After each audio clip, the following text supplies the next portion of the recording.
Ladies and gentlemen, thank you very much for your attendance today. Obviously, we all know why we're here, and I won't bore you with the microphone. So without any further ado, I'd like to introduce Boris Johnson. Right. Hello. Hello there, good afternoon. Can you hear me? Yeah. It's a great, well done, Surrey. It's a great pleasure to be here today. And I don't want to distract you. You've got far more important things to do, frankly, than listen to me on a Friday afternoon. I suggest you all knock off as soon as possible. What do you want from me? I was talking to Greg earlier on. Have you met Greg, who is your student union president? Yeah. Greg is an example to us all. I asked Greg how he was elected and what methods, what campaign technology he used to get elected. And Greg said his campaign was based entirely on image. And I think it was exactly what you said to me, Greg, and I congratulate you on your campaign. And that is a very good idea, image. But I want to tell you something. The Conservative Party's coming campaign will not be based entirely on image. But image is important.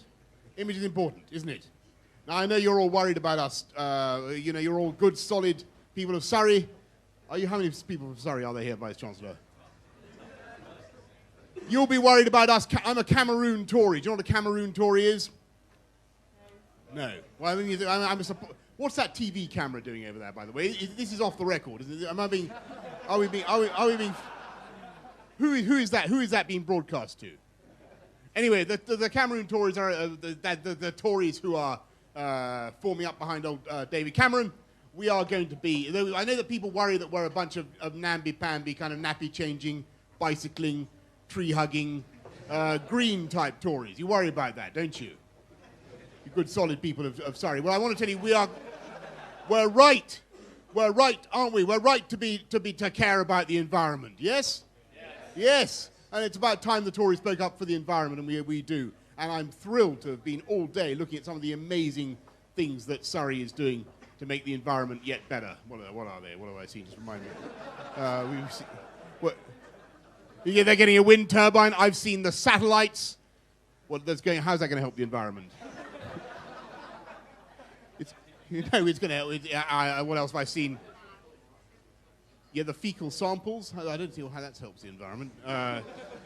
You are doing, believe me, in case you haven't noticed, you are doing a great deal to help the environment. And when we Cameroon Tories come to power, which I hope we will in the course of the next few years, you are going to see a wonderful new one-nation government. That's what the point I want to make to you. If you are worried that we are all a bunch of namby-pamby, tree-hugging, nappy changers, point one, it's good to be a tree hugger, and nothing could be more conservative than wanting to pass on this planet in good shape from one generation to the next, complete with lovely satellites around it, supplied by Surrey. And point two, we are going to be a one-nation government. That's to say, we're going to govern in the interests of the entire people of this country. Now, that always has been a key element of Tory thinking ever since Disraeli. For 200 years, the Tory party was the party of the entire population. And I think where David Cameron has been following the example of your great leader, Greg, it has been that he decided, and I think Anne would agree with me, this was the right thing to do, he decided that it was important to correct people's image of the Tory party. Yeah? And I think people did think, I don't know what you learned in school, but people learned that the Tories are a bunch of nasty ideologues, grind the faces of the poor, devil take the hindmost, on your bike, no such thing as society kind of people, don't you? Nonsense! Absolutely wrong. Absolutely wrong. And it's to neutralize those stereotypes. Am I not right, Anne?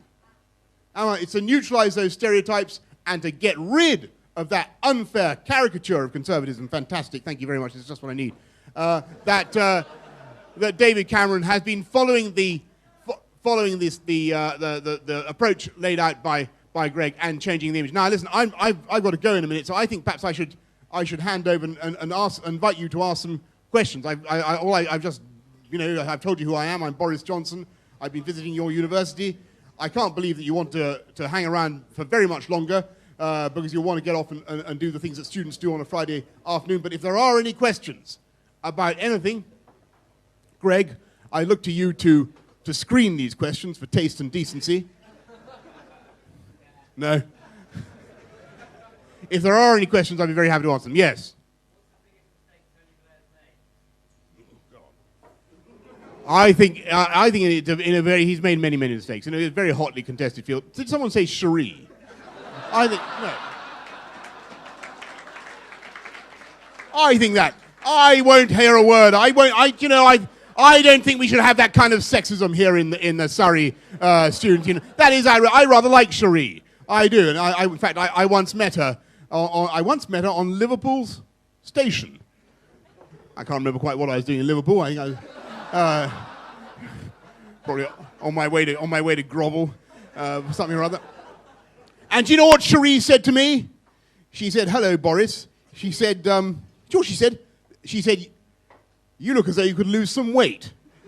She said. Well, now I thought it was a bit rude of her, actually. She said, and then she said, "Isn't it about time you got back on your bicycle?" And I smarted under this insult, and I went and I did whatever I had to do in Liverpool, go around grovelling to various lampposts and things. And that evening I went back to London, and I thought I would do exactly what Cherie had told me, and I went to look for my bicycle, which I tethered that morning to the railings. And of course, what happened in Blair's Britain? My bicycle had been nicked. And I think that sums up the Blair government for you, doesn't it? Bossy, rude, tell you to get on your bike and take more exercise, and they preside over a civilization in which your bicycle is stolen at the end of the evening anyway. And that is, I think, one of the fundamental mistakes. And I can't remember who asked the question, but that is the key mistake the Blair government made. They have presided over a fantastic increase in incivility and disorder and general bike theft in our streets. And I'm not suggesting that we would bring back Sharia law for bike thieves, but I don't think it would be a bad thing. No, seriously, the worst mistake Tony Blair. What's he made? What's the worst mistake he's made? I think he made any number of very, very bad mistakes. I mean, the Dome, John Prescott, all sorts of things I could think of. But I think that he is making a worse and worse mistake by the day. And his mistake now is to hang on in office long after it's for the good of his party and indeed for the good of the country. I think he should evaporate, he should disintegrate, he should deliquesce. He should get him gone from the political scene. He serves no function anymore in Downing Street, and he is simply doing damage to the Labour Party and to politics. And he's got himself in a situation. I don't know how many of you drive cars. You're also green. You probably try to avoid it. I sometimes, when I'm not on my bicycle, drive a car. And you know that thing where you don't quite put enough petrol in, and the needle's on empty, and it's been on empty for about 10 miles. And you know you've got about 18 miles to go to the petrol station, and it's a solid yellow warning thing. That's where Blair is now, spiritually and politically. And he's about to hear the first juddering gasp of that engine as it was. Is it the carburetor I'm thinking of? Whatever. You probably know. You technology. The first gasp of that engine as it seeks petrol and doesn't get it. And any minute now, unless he gets off the road, he is going to have a serious prang. And that's why I advise him to pull over now. Anyway, any other questions? Yes. Do you plan to return to international football? Did anybody hear the question? The question was, did I plan a return to international football? As my... I think it's a reference. I played in a charity match which was televised, much to my... and it did not go well. I have no intention of playing football ever again in public, and I give you my solemn assurance on that. Or as my predecessor, the great Michael Heseltine, used to say, when invited to say whether or not he would challenge Mrs. Thatcher for the leadership, "I cannot foresee the circumstances in which I would return to international football." Any other questions? Yes. I'm so sorry. Hang on. Sorry, I'll come to you in a second. You there? Given that you're the Shadow Secretary of Higher Education, what would you change if you were to get power about universities? All right, thank you very much. Well, it's exactly what we've been talking about all afternoon, all day. And I think there are things you could do I could do. Things that we could do There are things that we could do, ladies and gentlemen, which would, I think, liberate the higher education sector from some of the pointless, you getting me? That could free the higher education from some of the pointless burdens and regulations that it faces. And I think, for instance, it's quite odd that so much of the money that your brilliant Vice-Chancellor gets from HEFKE, do you know what I mean by HEFKE? Do you care what I mean by HEFKE? HEFKE is very, very important. HEFKE is the fund that keeps you all here. HEFKE is the Higher Education Funding Council for England.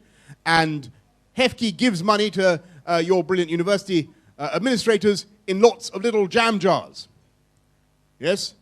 And if you're a university administrator, you have to get money out of each individual jam jar. I'd much rather trust the brilliant people who run universities to manage that money themselves. And I'd like to see a gradual movement towards independence for people who run universities. And I think it'd be greatly to the benefit of universities. Now, are you going to ask me, am I in favor of universities? The answer is yes.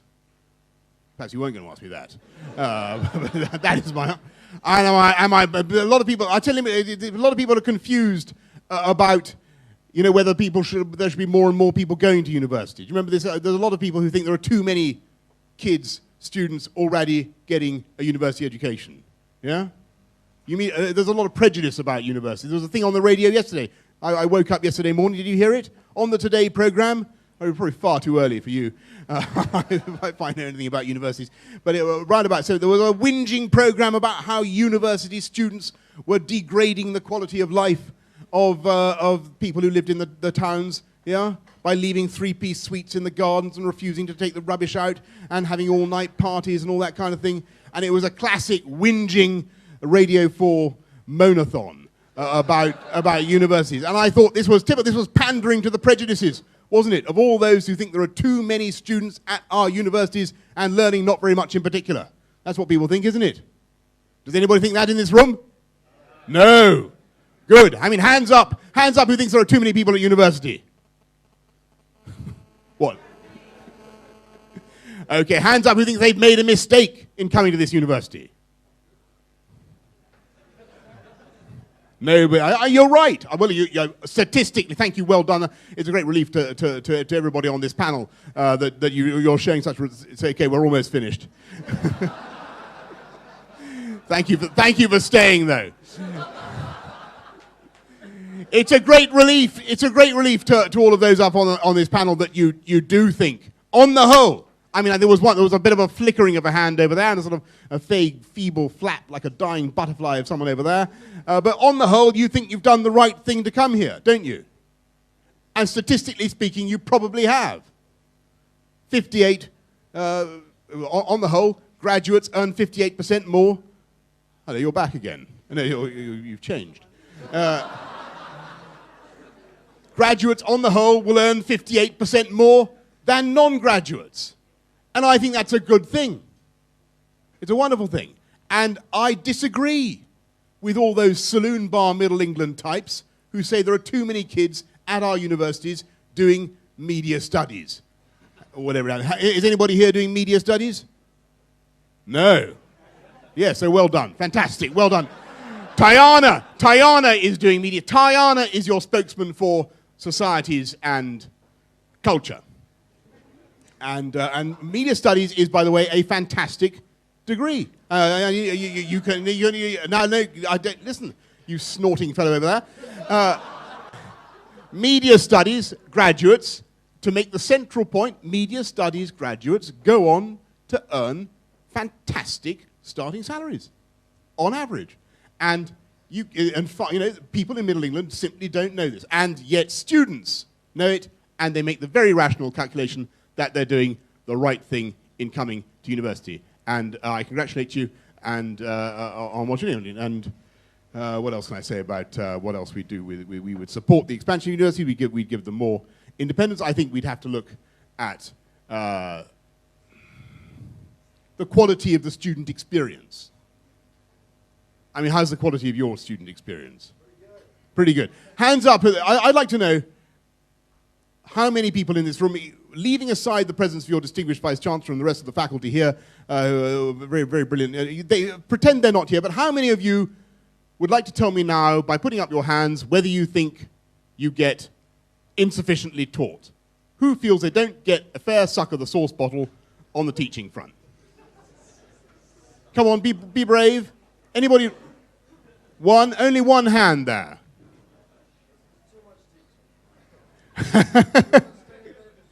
Hands up who thinks they have too much teaching.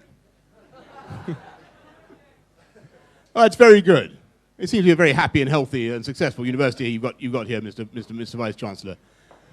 I think there are issues we could look at on the student experience, and I think there are other universities where I think there is a question about whether people are getting the quality of teaching they deserve for the investment they're putting in the form of the variable fee that we're asking them to pay. And I think that's one of the things we're going to be looking at.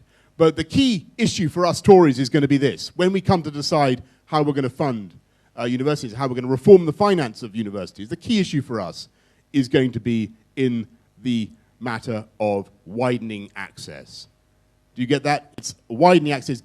How successful we are as a country and as communities in getting kids from the lower socioeconomic groups to think of themselves as university material. And if there's any suggestion that by changing the financing arrangements, we're deterring kids from the lower socioeconomic groups from going to universities, then we won't do it. Are you with me? At the moment, the signs are still pretty optimistic, still pretty promising. Those groups are not coming in huge numbers. They need to be increased, but they have not been significantly deterred by the introduction of the variable fee. So that will be the acid test for us when we come to power. Any questions? Yeah, following from your first question, what's the biggest mistake you ever made? Hotly, I don't. I'm just embarrassed for choice. I mean, I you know, I don't know. I really don't know. There are so many of them. But here's the sermon I'd make for you. I think it's very, very important to make loads of mistakes. And I don't think we have enough of a mistake. We don't have enough mistakes in this culture. I mean, you know, I look at our schools. I'm not convinced that our kids are sufficiently habituated to failure. I mean it quite sincerely. You know, if I had to have this slogan as a piece of educational political rhetoric, this needs work. But I think we need to bring back failure to the classroom. You know, it needs sandpapering, and I don't want this broadcast because I haven't cleared this with central office, and it's not. But there's a germ of an idea in it. People have got to learn to rise on their stepping stones of their dead selves to higher things. And there used to be a song by a guy called Chumbawamba, which you probably wasn't there, about how you get knocked down. Would you remember that one? Yeah, and we don't. And we're a bit worried about that in this country. And so what we do is we keep giving it. We keep saying to everybody, "Oh, well done, darling. You did very well. Have a gold star." And you know what? This year, or was it last year rather? Where are we now? 2007. Last year, guess what proportion of people taking Maths A level got an A in Maths A level? 25%. Any advance on 25%? 25% in the front row. I'm going to 26. Someone said 26%. Any advance on 26%? 27%? 5%. So no. I think you want to go up from 5%. Any advance? 40%, very good. Any advance on 40%? You're very close. 40%, any advance on 40%? What? 43%, any advance on 43%? 43, no, go down a bit. It was 43.5% of kids taking Maths A-level this year got an A in Maths. Fantastic. It's a great, and if I was a Labour minister, I'd of course stand up before you now and like, Suslov, or Khrushchev or someone, I would hail the fantastic yields in the Donbass region and the amazing productivity of our Stakhanovite children in producing yet more, grade A to C Red Star factories, tractors and all the rest of it. Wouldn't I? And I would say we must celebrate our national achievement every year. Comrades, our children are getting cleverer and cleverer. And their brains are sprouting out of their, every orifice. And that's what a Labour minister would do. That's what a Labour minister would do. But I have to tell you in all candor, I don't think that's the right thing to do. Because I'm persuaded. Let me tell you. In 43.5% this year, what was it in 1966, 40 years ago? Can anybody guess what it was when very close. I mean, not very close. Half it. It was 7%. Well, you're right to aim low, though. It was 7%. Okay, now, all you brilliant mathematicians, all you science, technology boffins of Surrey University, tell me, by what percentage have the cohort of British mathematics students improved at mathematics in the interim? From 1966 to 2006, from 7% to 43.5% represents an improvement of very, very close. The photographer's absolutely is smart as paint. It's about 620%, isn't it, Vice Chancellor? Very close, says the Vice Chancellor. And I'm not going to disagree with him. Now listen, here's a question to you. Do you think that's true? Do you think that's true? Now, second question, is it really useful and honest to our children to tell them that they've done really quite so brilliantly? Is it? I, on the whole, think we need to be a bit franker about people's real achievement, and we need to encourage them to succeed by using, as I say, the utensil of failure, which I've experienced many times in my life myself. And I suppose that's the deepest and profoundest thought I have on this or any other subject. Is that there is no, there is no real success without failure. Is that possible? And if you have, I think logically that is true in virtue of the meaning of the terms. I think that is true. Any philosophers here going to disagree with me on this?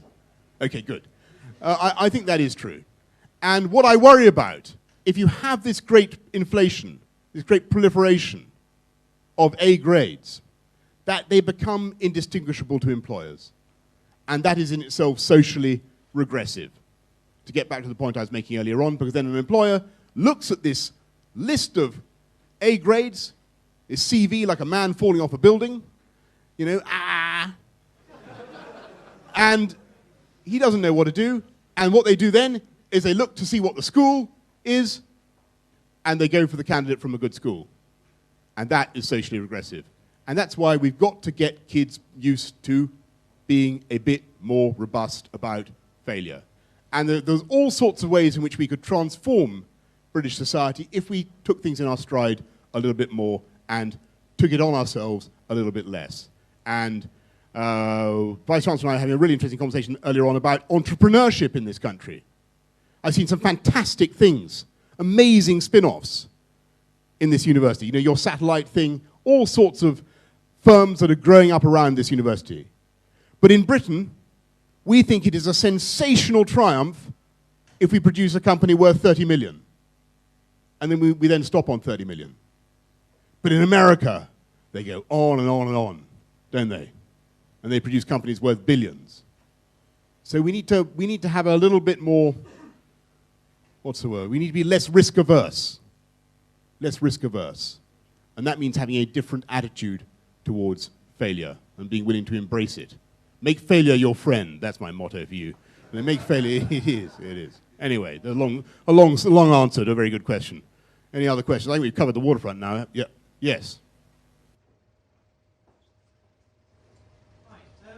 I was just wondering, there are lots of the new school in the Conservative Party, yourself, David Cameron and that are probably quite appealing to people who wouldn't have seen themselves as Tory voters in the past.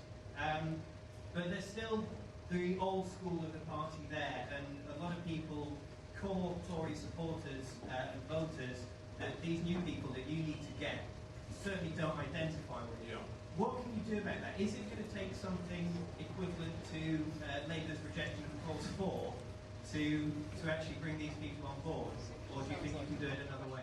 Well, if you could think of something that was equivalent to Labour's rejection of Clause 4 that wasn't totally ludicrous, then I'd be quite interested. But I can't really think what it might be. The big answer to your question is this, that all political parties have got to be a gigantic coalition to work. What Blair did to win office in 1997, and I saw it with my own eyes because I was campaigning in Wales, was he took a solid 10, 15% of the aspirant Tory middle-class vote.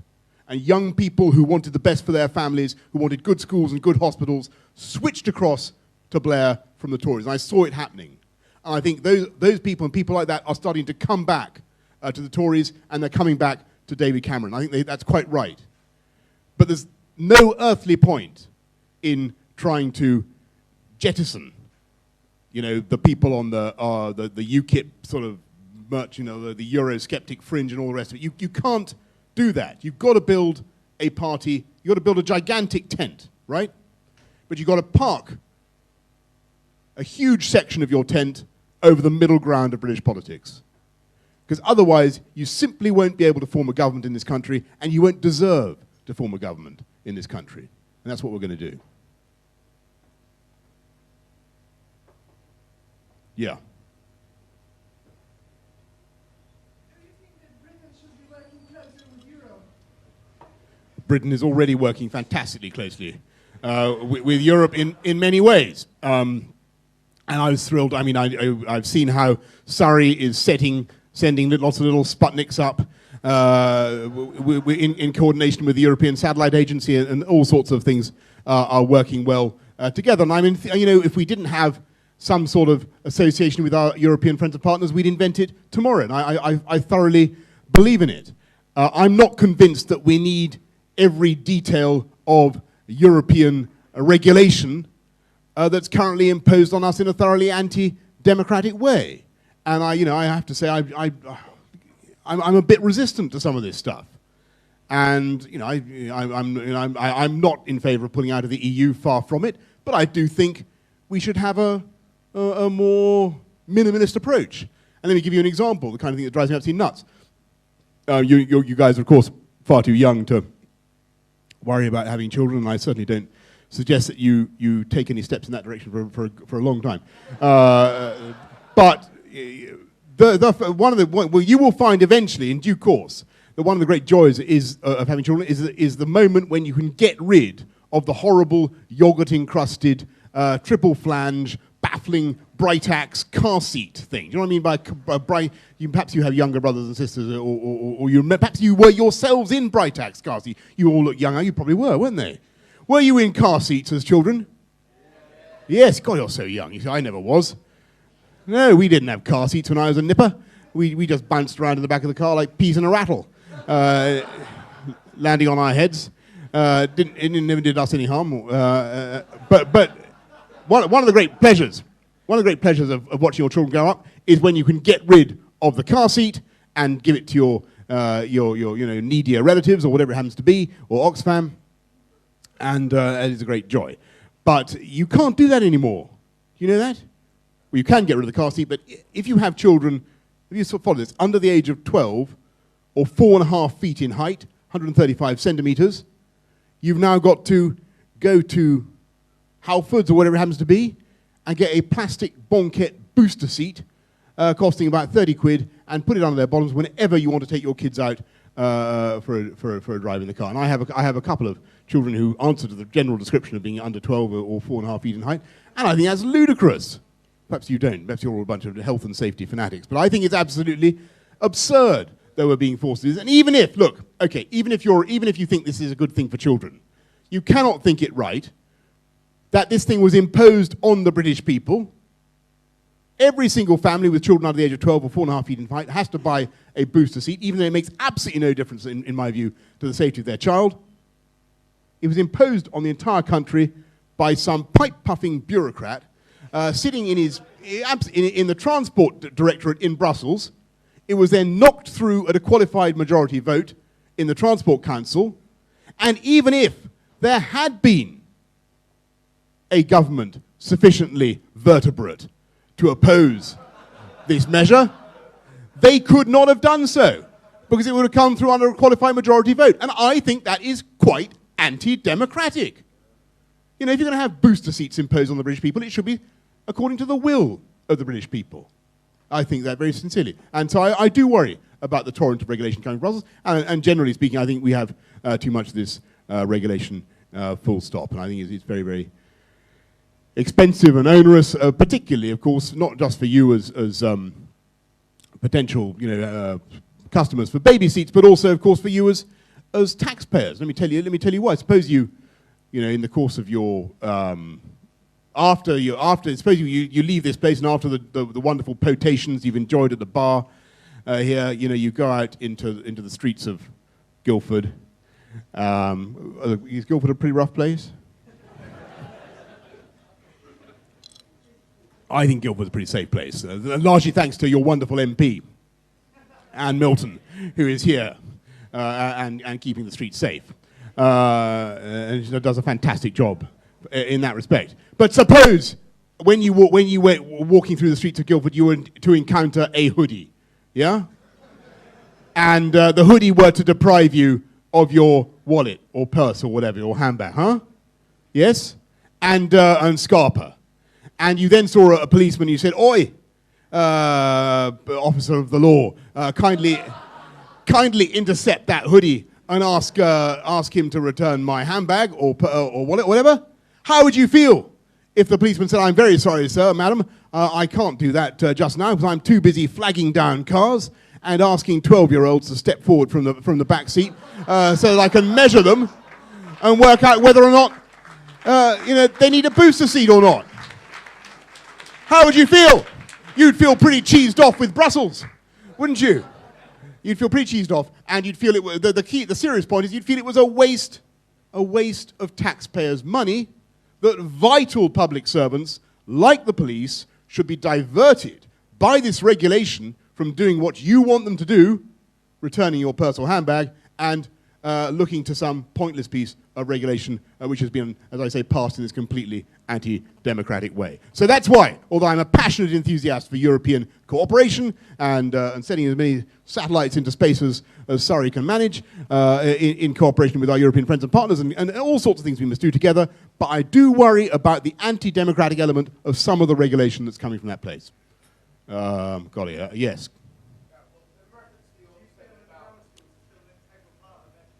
Hang on a mo. I'll come to you on that one in a second.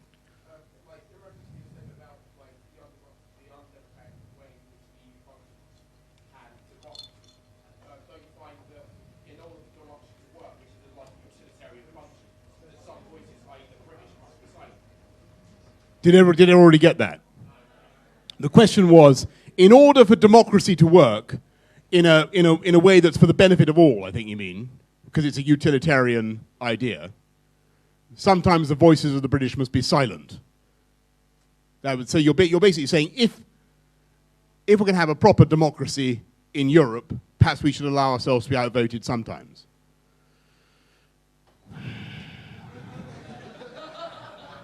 I think it depends on your definition of the demos, doesn't it? Which is the demos to which you wish to ascribe the kratos? As we... Yes? You with me? Which demos and which kratos? I think in the matter of... I mean, I know the thrust of what you're saying, but I think in the matter of booster seats, and the imposition of booster seats, I would like to see the demos in question to be the British demos, and I like that demos to have the relevant kratos. So that's my answer to your question. As for, and I heard it's just come to you quickly about, do I think grammar schools are grammar schools an integral part of British education? Well, then, I mean, they are. There are about 160 grammar schools left, and I wholly support them, and I deprecate the government's attempt to get rid of them in Northern Ireland, and I think we should fight to keep them wherever they are, and I think they're a wonderful form of education. I do not think that there is going to be any political party in Britain that is going to reimpose the grammar schools across the country. It's just not going to happen in that way. You're never going to see the systematic reimposition of the 11 plus. Now, why isn't that going to happen? Does anyone know the reason why? Shall I tell you why? Yeah. Abject political cowardice. All right? Which is true. Abject political cowardice. And it's to do with democracy. And it's to do with the limitations of democracy. Because the terrifying truth is that it wasn't the Labour Party, it wasn't the socialists who got rid of all the grammar schools. They did get rid of a lot of them, and it was basically socialist ideology that was most hostile to them to begin with. It was the Tories who continued with the abolition of the grammar schools. And why did the Tories continue with the abolition of the grammar schools? Can you remember why? Because too many good, solid, bourgeois Tory folk were getting very, very hacked off that their kids weren't getting into the grammar schools. Yeah? That's what happened. And they thought, we've paid our taxes, we're good, upright citizens, it's just not fair that my kid can't get into this good school and he's got to go to the other one. And believe me, it was that hostility to the grammar schools that led to their decline across the country. And the politicians, I'm afraid, responded to that because people couldn't face the failure, they couldn't face the discrimination involved, and I think as a result, what you've got is a curious situation in which the elite of this country, the ruling classes, broadly speaking, use selective education one way or another. And by that, they have economic power. I mean, all sorts of ways they use selective education.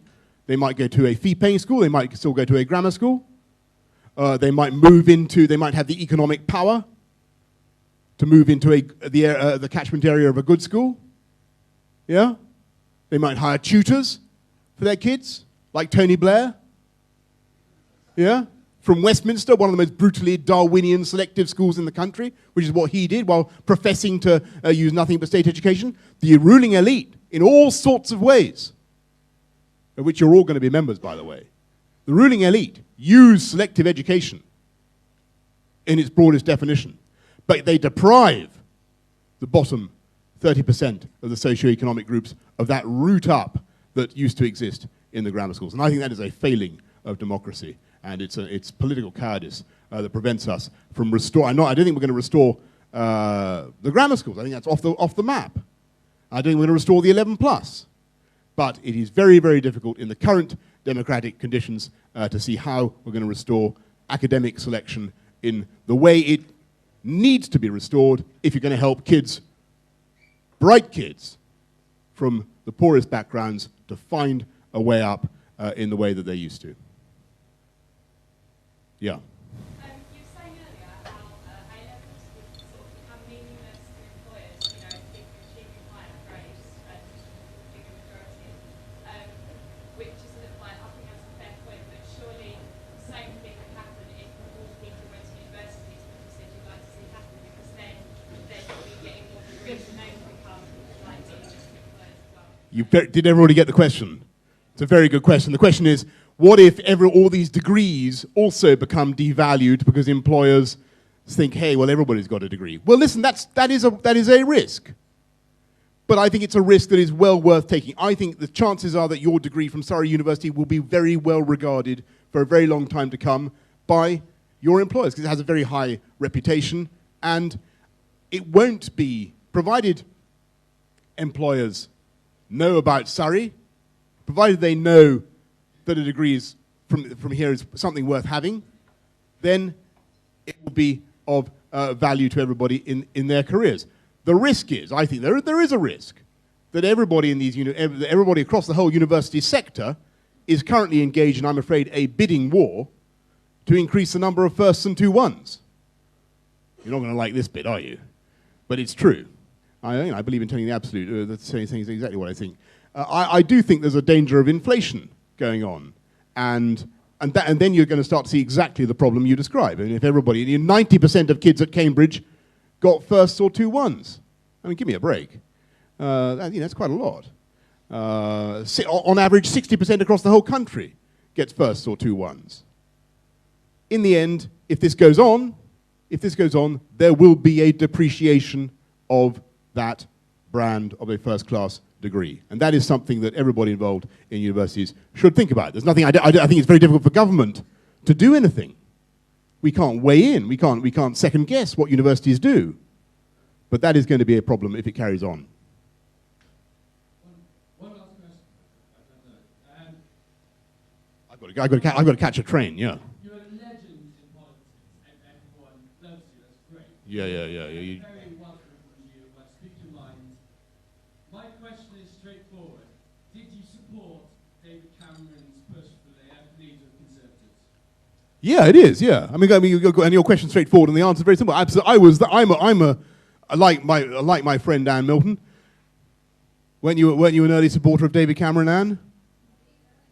She's very early. Yeah, I was there. I think I rang him almost. I mean, anyway, you ask him. But I was there when I remember being there when there were about 5 of us, and we thought we were completely doomed, and we had this meeting in the middle of the summer, and we were going nowhere.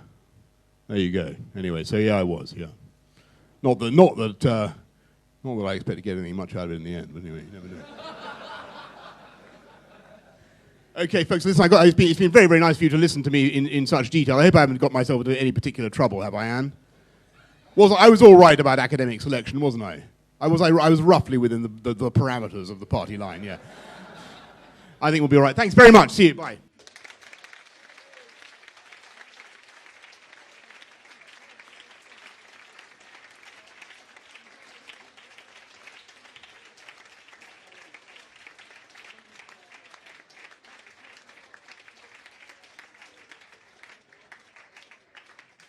Thank you all for coming this afternoon. Feel free to stick around for a bit. Unfortunately, Mr. Johnson's had to head out. But if you'd like to ask any questions, I don't know if Anne's going to stick around. Maybe she'll stick around for a little bit of a Q&A and a casual chat. But thank you all for coming. See you next time.